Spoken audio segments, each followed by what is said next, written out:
Məmmədov Məmməd Rza Müzəmmədoğlu. Mən bu binada yaşayıram. Sahib Zeynalov 2 mənzilli üstə yaşayıram. Bina həddindən artıq qəzalı vəziyyətdədir. Binanın özlüyü yoxdur. Fundament hamısı olub tökülüb gedir. Xahiş edirik, bunun barəsində bir tədbir görüləsin. Müvafiq qurumlara da xəbərdarlıq eləmişik, ancaq hələ bir şey yoxdur. Bizim ailəmiz var, bizim uşaqlarımız var. Bu nə vaxta kimi, 2-ci aydır biz bu qəzalı vəziyyətdə yaşayırıq, qorxu yaşayırıq. Bunun barəsində bir tədbir görülsün. Ya bizə buradan çıxmağa gəlsinlər, desinlər ki, yurdusun, çıxın, gedin. Bu qəzalı vəziyyətdə, devlətin imkanı yoxdur. Ya bu elə düzəltsinlər, versinlər bizə, nə vaxta kimi biz qorxa yaşayacaq. Bu eyni şeydir, bir binadır. Bu bir binadır, sahib bunun iki. Ya da bundan belə birləşir, tökülür.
Paxtan.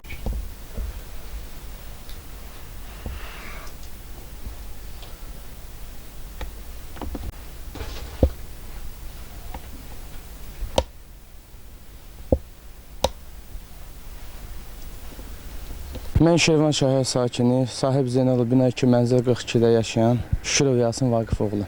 Qonşu irəlidən qış gəlir, istiliklə bağlı istədi padvada izolyasiya görsün, o vaxt aşkarlandı təsadüf nəticəsində. Fundamentin, özünün bu bərbad vəziyyəti olmaq aşkarlanıb. Sonra müvafiq qurumlara da yazıldı, rəsmi formada, məktub formasında.